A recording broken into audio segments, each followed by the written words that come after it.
left wanting. Not there. Let me just show you this headline in The Guardian. Gen Z boys and men more likely than baby boomers to believe feminism harmful, says poll. This is research from the Policy Institute at King's College London, looking at the views of young men aged 16 to 29 about feminism and gender.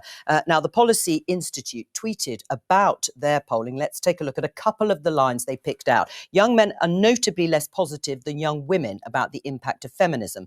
Among those aged 16 to 29, 46% of women think feminism has done more good to society than harm. 10 percentage points higher than the share of young men who feel this way. And they pick this out. 3 in 10 young men think it'll be harder to be a man than a woman in 20 years' time. Young women, by contrast, are most pessimistic about the prospect of future progress on gender equality. Let's talk to Daniel Guinness. He's from an organisation called Beyond Equality. It works with boys and men to develop their understanding of masculinity and gender. Daniel, welcome to the programme. Were you surprised by these findings? I wasn't surprised. I mean, working in this space day in, day out, we're seeing both those positive attitudes, but also those moments of hesitation and pushback coming up in our workshops and in the discussions from men and boys. So particularly those ideas, that uneasiness with a segment, with a minority, but with a large minority of boys about feminism. That's something that does come through in workshops. Right. And why do you think that minority, a sizable minority, as you say, have those views? 16% of young men think feminism has done more harm than good to society. Yeah, I mean, partly it's because they don't understand the term. And I would say for our priority as an organisation is not going to be to teach them, what does feminism mean, what doesn't it mean, but rather get at the issues and give them a chance to surface some of the things that they're worried about, that actually impacting upon them. And I think that's a better thing for us to be talking about. Like, what are the issues that those boys are experiencing or that they see around them? And the sorts of things that come up will be, there may be a sense that they're treated less well in the classroom in terms of more boys are going to be excluded from class. They might be, a lot of boys of that age are really deeply insecure about relationships and about sex. And yet feel a lot of expectation on them to be forming connections. And over the past 3 years, there's been some really powerful, wonderful shifts in society where we've been paying attention to the violence that women and girls experience. And in schools, that has meant the conversation has been about, how can we work with those boys to do really important prevention work? And sometimes that message hasn't quite come through in the way that it should have. And the boys haven't really been given a chance to process how can they fit themselves into that new vision of relationships. All right. So, yeah. Well, Jess, Daniel, stay with us. But Jess, responding to what you've just heard. I mean, it doesn't surprise me either at all. I think that also the idea of the baby boomer generation versus the younger generation, that's like apples and oranges. You're talking about people who lived through literally a technological revolution where progress was, and a generation that are living with that particular progress and how it actually steams into their lives with regard to pornography and the proliferation of that everywhere, and the kind of expectations that get put on young people by peer groups aren't just you and your mates now anymore. They're like thousands of people on your Roblox or whatever it is you're playing on online. Like that is frightening. But look, what I think that the antidote is people like Daniel who are specialists in talking about this, not expecting, because we passed legislation in 2016 around healthy relationship education.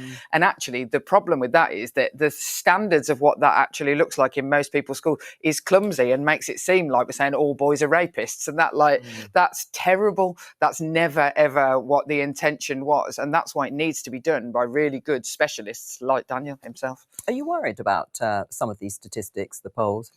I mean, it was 16% for Gen Z and like 13% for the boomers. So I don't think that it was a particular. No, fair enough. So yeah, we shouldn't overstate the problem, right? And especially in the internet age, it's easier to focus on a vocal minority of men online, which is a problem. But I don't think they're necessarily representational. I do think to focus on one thing is schools, right? Because we have a system now with schools where there's teachers are overwhelmingly female. The way that we assess pupils over time has been consistently reformed to favour female ways of learning. You can actually basically A/B test this. If you set exams boys will do better. And then that affects the ability to use schools to teach things like the gender stuff, because as you say, if you had a male teacher who was able to come in, that might be helpful. So I think you do need more male models and to think through some of these structures that are disadvantaging boys, because those concerns are real. Yes. I mean, Daniel, do you agree with Henry on that in terms of not enough male teachers in schools just to start with?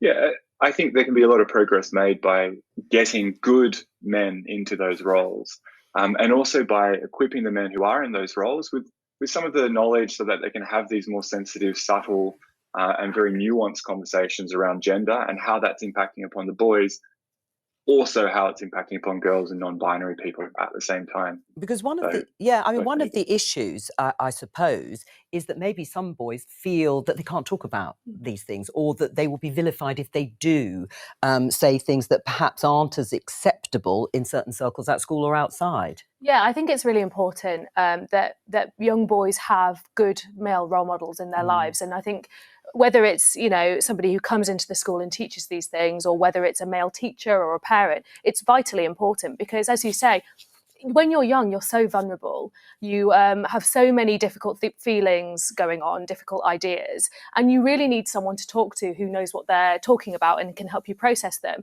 And more young men, I think, partly because of COVID and being locked away in their room and only having their phones to go on, have been turning to social media and these sort of social media influencers, for example, Andrew Tate, to teach them about relationships and women. And as we know, that makes them incredibly vulnerable to harmful content, to ideas that are damaging towards women.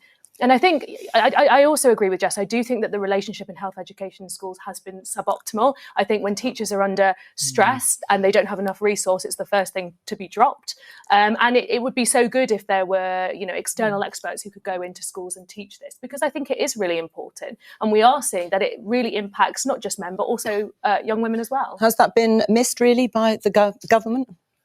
Well, I don't know if it's necessarily the government's fault as opposed to society at large, but I do think not everything is our fault or the government's fault. I do think that there's or their responsibility, maybe. I do think there's an issue though that it can be very tough to be a young person of whatever gender you are, and I think unless we acknowledge alongside everybody else that it's also tough to be a young man, you will get a small proportion who are somehow feel that the malign influences on the internet speak to some sense of injustice that they have about their lot. And when you look at the statistics, I mean, young men are overwhelmingly represented in prison, overwhelmingly represented in the mental health and the suicide stats, right? The acknowledgement of that is key. And if you look at young men across the board, I'm sure there are lots of them in that proportion that who feel as if society is not really proud of them in the way it is proud of lots of other young people. And so, we have to be slightly careful, as just said, about making sure that we acknowledge that not every young man is a problem. Right. No, lots of them have huge potential for the future, and then we'll do this. But as Henry said, it's not a massive problem, but it is a problem. Right. I mean, or perhaps a trend, if that's what these figures are saying. Daniel, what do you say in response to what you just heard there from Kit, that perhaps we do need to be more proud of our boys and men in society and recognise some of the issues that are specific to them? I agree with it. I mean, what we would be doing in our workshop spaces is actually giving those boys a chance to talk about the pressures and the problems that they're facing, and then talk those issues through with people their classmates, but also people who have a bit more experience, and providing them with the right set of tools to do that. What's crucial is that if we're talking about the problems that boys are facing, we're not turning that into a conversation about this is women's fault or this is feminism's fault. And rather we're looking at, well, how can we actually create a better outcome for all people? Yeah, I think that the trouble for as a self-declared feminist, the trouble is if all the things that Kit are saying is absolutely true, but it becomes the responsibility of people like me. It becomes but that's how it kind of come across. It's like, well, this is the women's rights movement. Have got to sort this out, and it's like, dudes, you've got quite a lot of power. I'm here with you. I'll help.